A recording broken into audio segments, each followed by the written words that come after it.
The Degenerate Dillon Podcast, where Dillon has you covered with everything from spreads to futures to prop bets. Follow him every weekday as we pick daily best bets using stats, analytics, and a little bit of luck.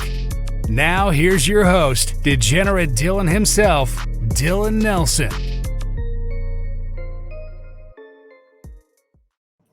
Hey everybody, back with another edition, a little Saturday special here with Jackson Collier of the JC Hoops Pod and Rivals.com. How you doing, brother? Man, I'm doing great. Thanks for having me on again. Absolutely. So let's start off today, since you are an Arkansas-based podcast, and I'm from Arkansas, Razorback fan. What do you think so far about the Hogs this year?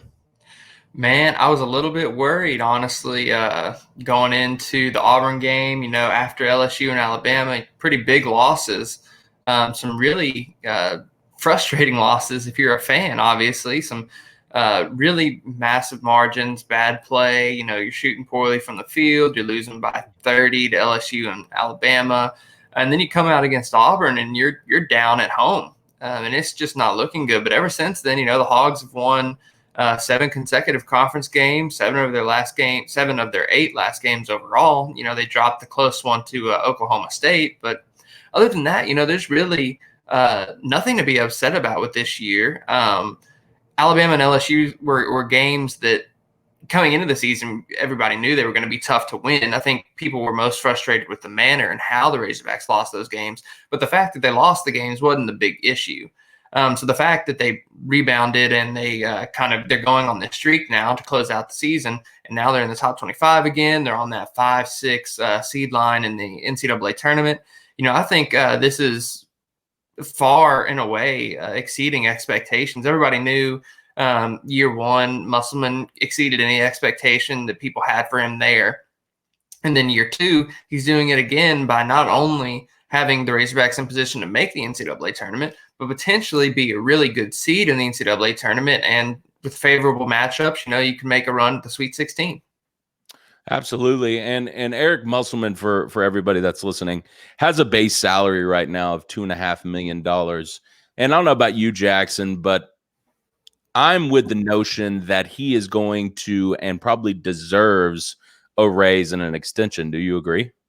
Oh, absolutely. I actually wrote a piece on that today. It was published. If you want to head over to ArkansasRivals.com, I wrote a long piece on this today, kind of analyzing both coaches that were hired in that same cycle in 2019 with Musselman, their levels of success, his salary and standings in the SEC, his base salary of $2.5 million. It is 13th out of 13, or really 12th, I guess. He's tied for last in the SEC. Vanderbilt doesn't report Jerry Stackhouse's salary, so we don't know what he makes. But of the readily available salary numbers, Will Wade and Eric Musselman both make 2.5, and that is at the very bottom of the SEC. Nate Oates, or that's after Nate Oates got his extension for $3.23 million, I think. Now there are incentives in that contract. If Musselman makes his first Sweet 16, he'll get a $250,000 raise on his salary. If he wins the regular season in the conference, or if he wins the conference tournament, he gets another $100,000. But even with all that, if you get that $250,000, you get that $350,000. He's still 11th in the conference in his base salary. So the success that the team has seen this year, ranked for the first time since the first week of January in 2018, in position to finish best in conference since 2014-2015 season. First road win against the top 10 team since 2006. All these other things, 5-6 seed line on the in the SEC tournament. All of those things are combining. You add to the fact that it's a really big turnaround to go from going 18-16 the year before he took over to now being in position to be ranked and battling for a really good seed. All things considered, I would definitely expect Musselman to get a raise, probably in the 3.5 range. That would put him in the top 5 in the SEC, top 15, top 20 in the country. And that's obviously subject to potentially increase depending on how well the season goes. Yeah, and You got to think that maybe Nate Oates deserves. I know he just got his extension, like you said, but good Lord, he's coaching his mind out over there at Alabama, and I don't know if the race is necessarily close to you between Nate Oates and Eric Musselman, because those are the two eyeballing that SEC Coach of the Year at the end of the year. But I think Nate's has him probably by a good little bit the way that Alabama has played this year, and especially in conference play, don't you think? So, yeah, I think Nate Oates is hands down the Coach of the Year, and that's not a slight to Musselman. That's just the fact that Alabama is playing so well this year. You know, they're in the top 10, and they're a projected, 2 seed in the NCAA tournament right now.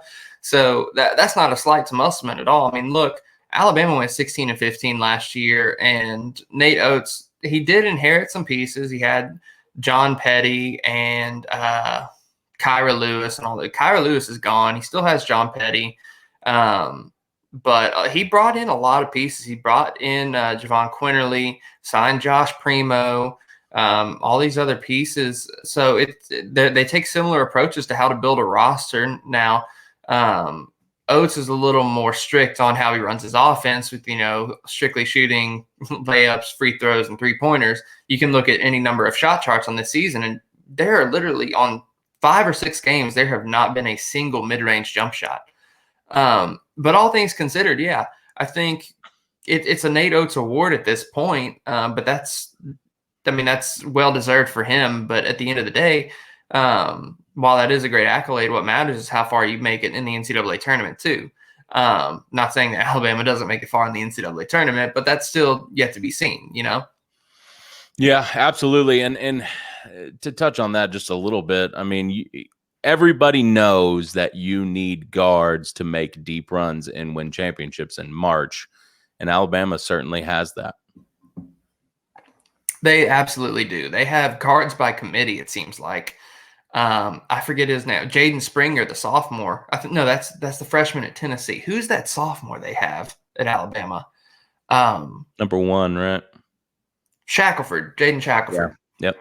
Yep. Shackelford and Primo and Quinterly and Petty. And I mean, they have a bunch of solid pieces. And can't forget about Herb Jones. He has been a dynamic playmaker, does literally everything for them. They have just great size and really good guard play. And that is what you need to make it far in the tournament. But really also to make it far in the tournament, you need to have balanced scoring, but you also need to have somebody who can take over the game and score for you. And I think Alabama has 2 or 3 of those types of guys. Absolutely. So let's dive in, why don't we, into tomorrow's action. That is why we're here. First game of the day that I picked, and it's really the first game of the day that I'll probably watch and you'll probably watch, and most of the people here listening will probably watch, is Kentucky visiting Tennessee. Tennessee was a favorite to win the SEC and be a top seed in March when the season started. Why hasn't that come to fruition so far? And rightfully so as far as their preseason expectations. They were returning a lot of pieces. They signed an incredible recruiting class, brought in some quality transfers. So heading into the season, everybody expected Tennessee to be the real deal. And all things considered, they've played really well still. They haven't lived up to those expectations. They're not a number 1 overall seed, or they're not a number 1 seed, but they're on that 3-4 seed line. They're still in contention to finish second in the SEC. I mean, Alabama's just going on a run that nobody really expected. Only 1 loss in the SEC so far. But Tennessee is, 7-5, 8-5, something like that. Yeah, 8-5. So they're only a half a game back from second place. And, I just think, all things considered, they have not done so terrible. You look at some of their losses. They lost to Alabama. They lost to Missouri, both ranked teams at the time. Missouri's on a kind of downward stretch right now, but they still have some really good wins over Illinois, over Oregon, all those sorts of types. Obviously Tennessee too. They lost at Ole Miss by 2 points. And Ole Miss of late has just been really hot. They're playing themselves on the bubble too. And they ran into a buzzsaw at Florida. They've lost at LSU. But, I mean, you look at those games, those aren't games that are easy to win. I mean, any conference game is going to be difficult, but the level of opponent they were playing, the road games that they played, Ole Miss, LSU, and Florida were all on the road. And they were games, most of those games are games that Tennessee coming into the year was supposed to win. They obviously didn't, but they're still, aside from Florida, they were competitive games. It wasn't like they just kind of laid down and died or anything like that. So I think it's mainly just a matter of the level of play in the SEC being a little bit better than people expected. And even now there are some people talking about, oh, the SEC is down this year. I don't really believe that's the case. We're looking at 6, maybe even 7 teams in the NCAA tournament from the SEC this year. I just think when it all boils down to it, it was more of an issue of them playing against better competition than people expected and not winning every game they were supposed to. They've only lost one game this year where they held their opponents to fewer than 70 points. They're 7-1 in those games, or high majors under 70 points. The one loss was to Ole Miss, and that's really part of the issue too of late. I don't think they've played as good of defense lately either. I don't know what the issue is with why their defense has started to struggle, but you look at their last 5-6 games, they've been allowing teams to score over 70 points. I mean, they've won 4 of their last 5, I think, but they're allowing more points scored than they have all year at this stretch. Yeah, and they're facing a Kentucky team tomorrow that has won 2 straight for the first time since the start of 2021. The young guys on Kentucky seem to be finding their shot and their groove. Do they have the momentum and the talent to stay with Tennessee? I think they definitely have the momentum and the talent. They beat Vanderbilt, and who else did they beat other than Vanderbilt? I know they beat Vanderbilt like 2 nights ago. I don't know. They played really well against Arkansas. They shot the 3 ball incredibly well. They did. And they've been shooting the ball well over their past 3 games. So the last game against Tennessee, it was at Kentucky. And the really big issue in the game, or the really big difference in the game, was that Tennessee shot shot average from the field, I guess. Kentucky shot 38% from the field and 23% from the 3-point line. That's just not going to win you that many games. I think they ended up losing that game. I think it was fairly close. Maybe lost by 11 or something. Auburn was that last game they won too. Auburn. So their 2 wins are against Auburn and Vanderbilt. Kentucky's been playing better, but those also just aren't great teams in the SEC. It might help with momentum. See a couple wins. Those younger guys that Kentucky's relying on. See those wins pile up in the win column, but they have been playing well of late. Their last 3 games, they've shot over 41% from the field in each of those 3 games. And against Arkansas, they shot 54% from the 3-point line. Then against Auburn, it was 46 from the 3-point line. And then against Vanderbilt, they were 31%, but they still won the game. They've been cutting down their turnovers too. But this game against Tennessee this time is going to be at Tennessee. So I think Kentucky's in a spot where they're playing better than they were at the time of the first matchup. But I think at the same time, Tennessee has something to prove. And like you said, they came into the year pretty much for sure 1-2 seed line type team. And now they dropped to the 3-4. They want to try to battle their way back up to that seed line. They want to prove that they're for real. Kentucky has some momentum. Kentucky has some talent. They've been playing better, but on the road at Tennessee, with Tennessee having something to prove, I just really think Tennessee is going to win this one pretty easily. So the line right now, it is Friday, late in Friday, so the lines just came out. The line right now is Tennessee favored by 7. I'm guessing you're going to take Tennessee in the points. I was going to take Tennessee and they cover. I was going to say Tennessee by 10 to 15. Oh, so it's going to be a spanking there in Knoxville, huh? I don't know if that's going to be like an end of the game run or what, because the issue with Kentucky, we heard Jimmy Dykes talk about it pretty much ad nauseum in the broadcast in the Arkansas game. It was the entire final 4 minutes for Kentucky. Can they win the final 4 minutes? And that's a legitimate point that they were making. They finally won the final 4 minutes against Arkansas, and they only lost by 1 point. Now, a lot of times they have not done that, and they've had games go from 3-point, 4-point games to losing by 10. So it might be one of those instances, or Tennessee could just come out and Kentucky just walk into a buzzsaw. Yeah, and just for the record, while we're on here, I'm going to go ahead and take Kentucky in the points. I think Kentucky's playing pretty good basketball right now. I don't necessarily believe a whole lot in Tennessee. I feel like they're a little inconsistent, and I could be wrong, but just the gut feeling I have in the way that Kentucky's played in their last 3 games and shot the balls well, like we were talking about. I'm going to take Kentucky in the 7 points in that game. Well, hey, I guess that means one of us has to be right this time, since we were pretty much both wrong on everything, since we agreed on everything last time I was on the show. That was kind of where I was going with that too. I don't know if y'all listened to the last episode.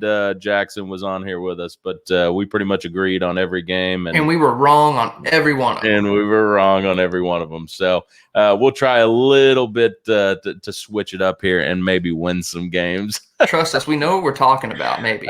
Absolutely. Second game of the Saturday slate is in the Big 12. Texas Tech and Mac McClung visit Allen Fieldhouse in Kansas.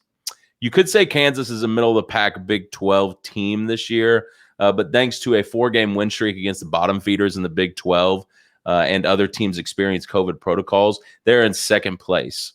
Do they deserve to be in second place in the Big 12 in a conference tournament with the conference tournament looming? I mean, I can't really say that they don't deserve it since they won the games. They're in second place, but by the same token, you mentioned they've been playing the bottom feeders. Their 4-game win streak that they're on includes 2 wins against Iowa State and a win over Kansas State. The only outlier was Oklahoma State, who was very briefly in the top 25 and has pretty much consensus first overall draft pick, Cade Cunningham.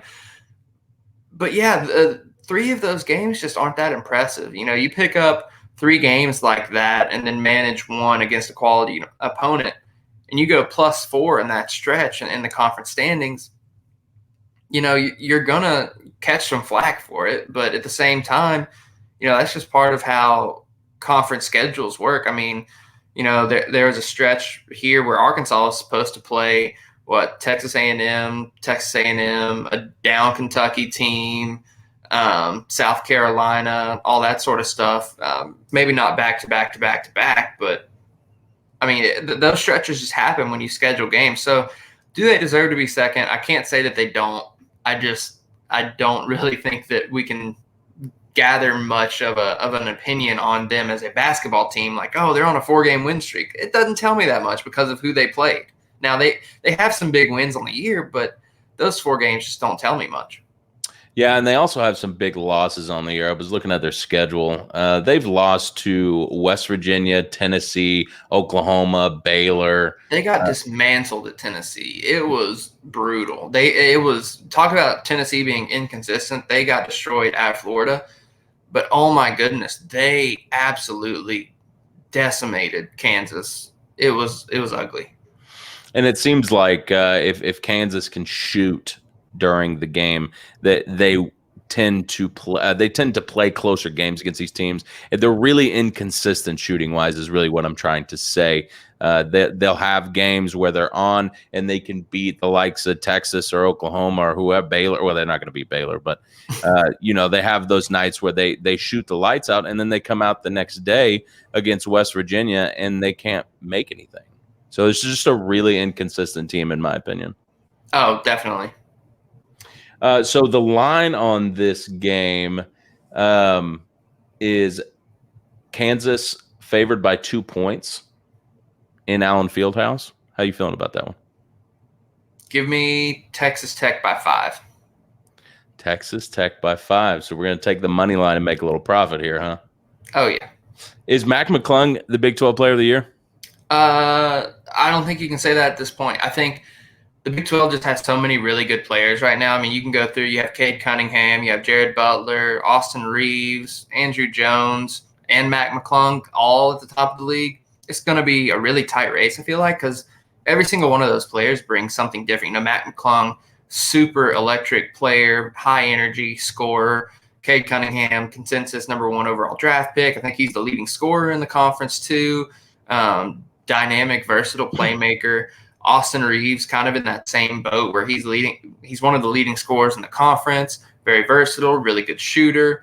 And Andrew Jones, he's part of that really impressive core of guards that Texas has.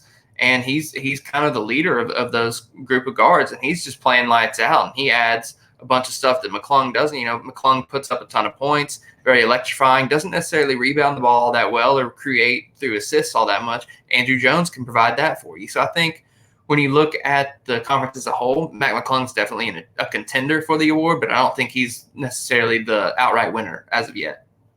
Gotcha. There's so many good players in the Big 12. Good Lord, that league is stacked. It really is. Third game of the day as we move on, and the pick was Jackson took Texas Tech by 5, with the line being at Kansas, favored by 2. I'm going to agree with that prediction. I'm taking Texas Tech on the money line. I don't necessarily have a point differential or anything like that. I just think Texas is going to win the ball game. I think it'll be close, and if Kansas can shoot tomorrow like we've seen them do, especially in the game they previously played against Texas Tech early in the year, Kansas can be dangerous and Kansas can win this game. But I think Texas Tech and Mac McClung win this game easy in Kansas. Third game of the day is West Virginia visiting Austin and the Longhorns. We all know about Texas's guards. Does West Virginia have guards to stay with Texas guards? West Virginia has actually kind of tinkered with their lineup recently. They moved Sean McNeil into the starting lineup, and he's a 6'3" guard. He's been that sixth man coming off the bench, kind of a sharpshooter.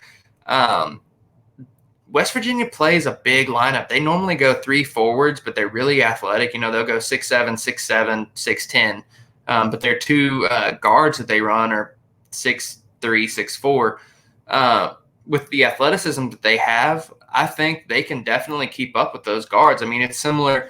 Look, you have Arkansas last year and this year. You have Justin Smith, you have Jalen Tate out there at 6'9" or 6'7" and 6'6", and they're guarding perimeter guys.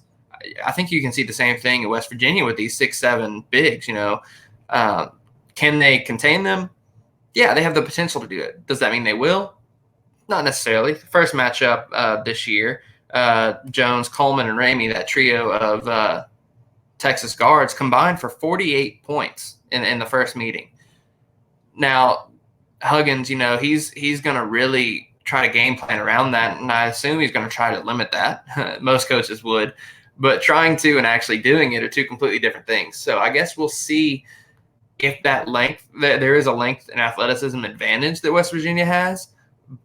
But those guards are really good. They can exploit advantages, and they can kind of counter that with just being smart, playing smart. And speaking of smart, Shaka Smart could have a pretty decent game plan too. Unintentional pun. Unintentional pun. Did not mean to do that, but kind of walked into it. But yeah, with a decent game plan and just having some crafty guards like that, they can completely just work around any size and athleticism advantage that West Virginia throws at them. Now, West Virginia has a lot of bodies. They'll throw 9, 10, 11 guys in there. It's a really intriguing matchup. And Bob Huggins over at West Virginia runs a style that not many people do in college basketball anymore. So I think Texas, in the first matchup, they prepared well for it. They got it. Then they got the win. But one thing to remember, West Virginia this season has not had back-to-back losses yet. They are undefeated coming off of a loss. So we'll see if that holds true. They just lost a heartbreaker, I think, to Oklahoma in overtime. So we'll see how they respond. But like I said, they haven't had back-to-back losses on the year yet. They have a size and athleticism advantage. But those Texas guards are really good. Yeah, and Bobby Huggins plays his teams usually play really good defense. And like me and Ty Richardson were talking about the other day, he actually said press Virginia, which they are, a full court press team at most times. At least that's what Bobby Huggins runs. So I'm definitely intrigued to see how his defensive scheme that he's put together plays against these three guards at Texas. Like you said, West Virginia is coming off a tough loss in double overtime to Oklahoma. Is this team going to be ready to go, or should we expect a slow start out of the Wolverines? Nah, the Wolverines? Or excuse me, West Virginia. Sorry. I was like, wait a minute, we got Michigan now. West Virginia. Sorry. No, I don't really think we expect a slow start from West Virginia. Like I said, they haven't lost consecutive games yet this year. The style of play they play really doesn't lend itself for a team to be able to start slow. I mean, they're going to press you 100% of the time. Now, you can miss shots, you can have some mental errors and all that sort of stuff, but the energy is going to be there. And when West Virginia is playing with energy, there's not a whole lot of fall off, I guess. I don't know how else to describe that, but I don't think they're going to come out and be flat-footed or anything like that. They're going to be up there. They're going to be ready to play. They're going to put their press on. They might miss some shots here or there, but the effort's going to be there, and they're going to torture Texas in that press. They hope they can play as good as Michigan and the Wolverines, don't they?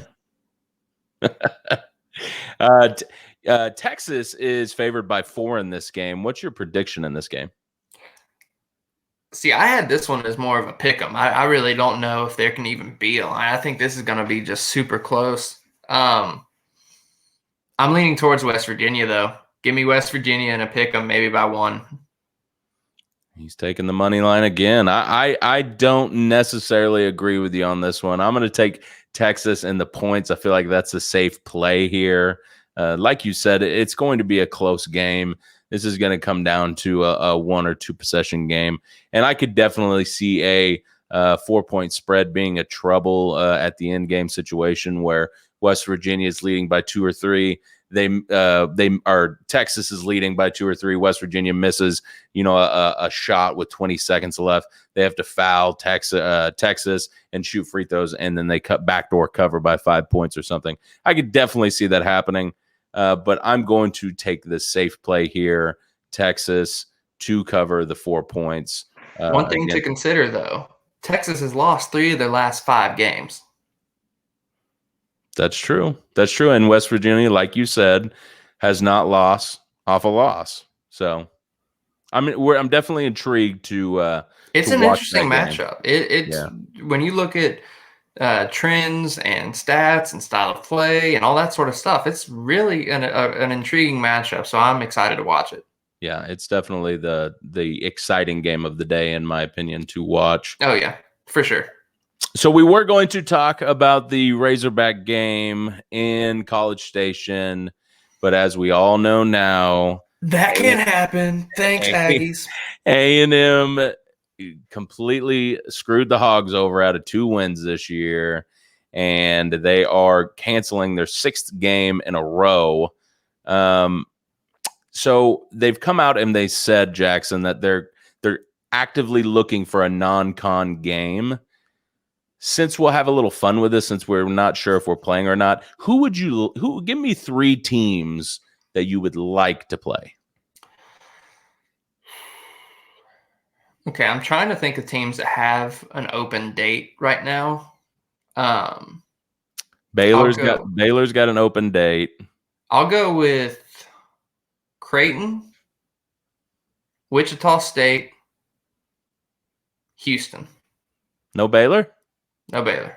You don't want to see the Hogs get whooped by Baylor? Man, at the end of the day, you're wanting a resume builder, but you're also wanting to maintain momentum going into Alabama. I think Creighton, Wichita State, Houston, they're all big resume booster games. They're all potentially ranked opponents. Wichita State just beat up on Houston, so they're probably going to work their way into the rankings. I don't remember what their record was, but they're second. I think they actually took the lead in that conference, in that American conference, over Houston with that win. So they're playing really well with former Arkansas assistant Isaac Brown at the helm with the interim tag right now. I definitely expect that interim tag to be taken off, but would love to see Wichita State. That would be a quad 1 game if it was on the road. Wichita, I think, is 68 in the net right now. And I think Houston and Creighton, those both might be quad 1s even at home. Definitely both quad ones on the road, but again, you want winnable games against good competition to maintain your momentum going into Alabama, but that would also help the resume. You don't really want to fill it with at least in my opinion, you don't really want to fill it with a kind of a pointless game. Go play Missouri Valley State. I mean, we already played them this year, but you get my point. It does nothing for your resume. I mean, playing Texas A&M really didn't do anything for the resume at this point either. So you don't really want to just replace it just for the sake of replacing it. So if I told you that, excuse me, if I told you that Eric Musselman with 4 days rest is 11-0. Yep, saw that earlier. Are you taking the no play on Saturday, or do you still want to play? I still think it depends. I mean, if you can find a good matchup, I mean, because of this year, because of the way our non-conference worked out, our non-conference strength of schedule isn't great. We did the best with, or the Razorbacks did the best with what they could as far as scheduling. And I mean, Ruda tried everything. Coach Ruda tried everything he could to get any number of teams, and then Tulsa couldn't play and fell out of the tournament that we would have played Louisville in, and Oklahoma didn't work out. And so we had a bunch of decent games lined up that just fell through for the circumstances. So I think, you know, you throw in another game that's of that same caliber that we would have played anyway, you win that game, and that completely changes your resume, I think, because then you're not a team who's relying solely on your conference wins as your resume. You know, you lose against Oklahoma State, and then your non-con, your best win is Abilene Christian, who I think they're 74 in the net. So it was a quad 2 win at home, but they're in the Southland Conference. They're a really good Southland Conference team, really good mid-major, probably make the tournament, probably or might even surprise somebody. They would be an upset pick for me in the NCAA tournament. But, you know, being able to play a good game, non-conference game, and win it would help the perception that your only quality wins are in conference. You would have some more quality non-conference wins. So your smart play here is to play a quad 1 game or don't play at all, basically. Yes. Gotcha. I agree with you. I completely wholeheartedly agree with you on that. Just for giggles, if we would have played Texas A&M, how bad would we have beat them? 15. 15. Easy. They're just not. Easy. They're just not good. They're just not. No, they're terrible. They're absolutely terrible. Buzz Williams has got some. He's got some work to do down there in College Station for sure. I'm not worried about Buzz and A&M because they have given him pretty much as much time as he wants to build that program. So he's taken his time with it. You know, I'm not saying he's gotten lazy or anything like that. He's building the program how he wants to do it. He's just making sure he's doing it the right way. He's sticking to his principles and sticking to his philosophies. And that means I'm going to play no freshmen. I'm going to try to bring in some transfers, and I'm just going to run with it. I'm going to develop these freshmen how I want to develop them, but I'm not going to throw them in the fire and kind of stunt their growth. And he's still recruiting at a really high level. You know, even now this year, they're not playing well, but they've landed some big time recruits. They landed Jackson Robinson last year that Arkansas was favored to land. But he transferred classifications from 21 to 20 just to go play at A&M immediately. And, you know, I really think moving forward, Buzz is going to have them really a power in the SEC. He's succeeded everywhere he's been, and I think he's going to do the same thing at A&M. Yeah, I'm definitely looking forward to the future Arkansas A&M games when Buzz gets everything rolling down there. He's definitely a be patient coach, especially with the money that they've given him down there. But those fans need to be patient with him. He's a good coach. He will get your ship righted. Just so we're on the Arkansas discussion right now. How far do you see this Arkansas team going in March realistically? Realistically, I think it depends on the matchups you see in the tournament. It depends on the seeding that you get. You know, you get a 5 seed. You typically like that 12-5 matchup. But you also run into the trouble of playing a really good 4 seed. So It's really a tough call because a lot of it does depend on that. Realistically, I think best case scenario, you see a Sweet 16 team who gets a favorable matchup and could make the Elite Eight. Now, worst case scenario, you could get bounced in the first round too. This is one of those types of teams, this Razorback team, where they are really well coached. They game plan really well. And even though they do all of that, they still are kind of limited on their roster in some aspects. So I think when you get into tournament time, you come up against the best teams in the country. I do think some of those deficiencies are going to be harder to manage, harder to hide. There really is no go-to scorer on this team, and I mentioned earlier, that's something that a lot of teams have to have in March. Who's your guy that's going to take your last shot to win you a game? Arkansas doesn't really have that this year. The defense hasn't been as good this year as it was last year, especially from the 3-point line. So there are some glaring deficiencies that'll keep this team from being a really great Final Four, Elite Eight type team, even Sweet 16. But I think it's pretty realistic to think if the matchup is favorable, they could make the Sweet 16 or maybe even go further. Absolutely. I agree with you 110%. Before I let you go, let's just do a little rapid fire of the big conferences in college basketball. Give me your favorite to win their tournament if the tournament's played, of course. But we're going to do 4. We're going to do SEC, Big 12, Big 10, and ACC, and kind of a little bit of a rapid fire flow here. Are you ready? Oh, yeah. SEC. All right. I'll go Arkansas, and then Ole Miss is the dark horse. Big 12. Baylor with Oklahoma State as the dark horse. Big 10. Michigan State. ACC. Florida State, and then Clemson and North Carolina. Ooh, North Carolina in there, huh? I don't know how they're an 11 seed right now in Lenardi's, but somehow they are. I think they should be last 4 in right now. Not for sure 11 seed. Give me a true dark horse for March before I let you go. I don't know if you can consider Loyola Chicago a dark horse anymore. They're ranked now. They're definitely a dark horse. Come on.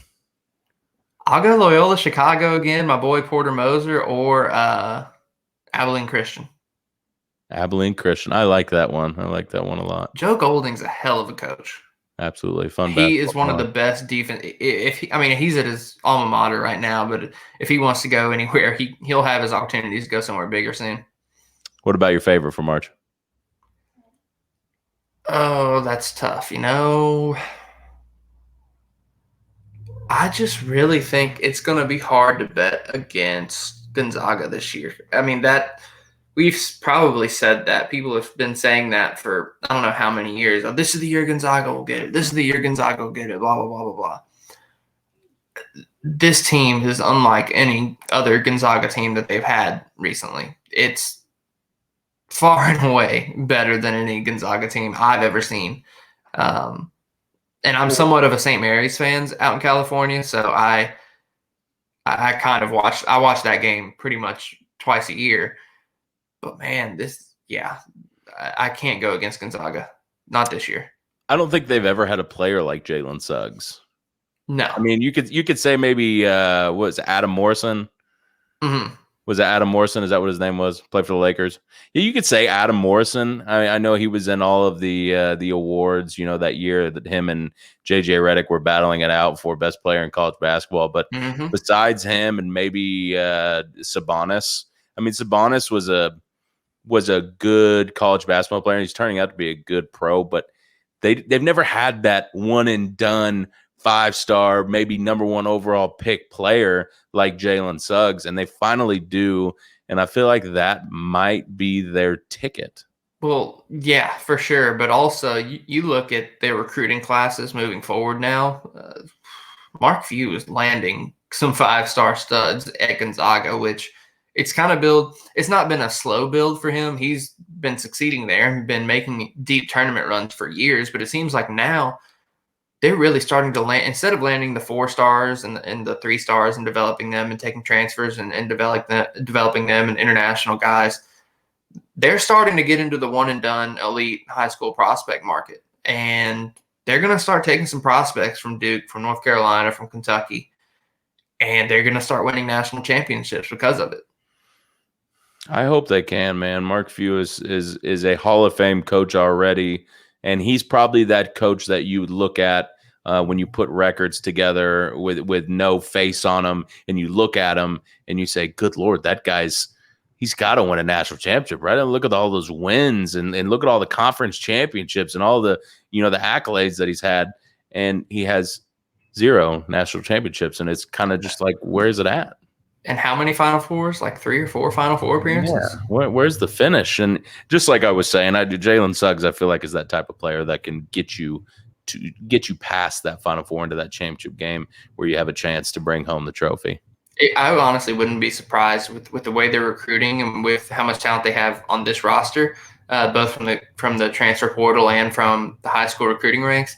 I wouldn't be surprised if we see a little mini Gonzaga dynasty here soon. Wouldn't be surprised either.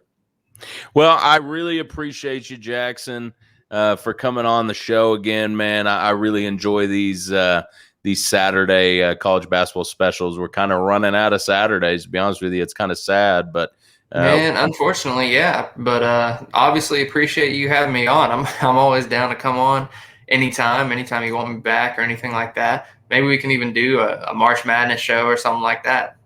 I definitely was gonna talk to you about that at a little later date. Maybe we'll talk Jackson into coming on and we'll fill out some brackets together or something like that. I guess depends on how well my picks go. Because if I keep going over, you might not want to have me back. If tomorrow happens and we don't win a single game, you're never coming back on my show. One of us is going to. It's just a matter of which one of us actually wins. Absolutely. Well, I appreciate you, brother. Well, maybe we'll talk you into that March show. But that's it for us here on the Degenerate Dillon Show. Thank you for tuning in and hanging out with us. Thank you, Jackson. I appreciate you, brother. Y'all have a good day.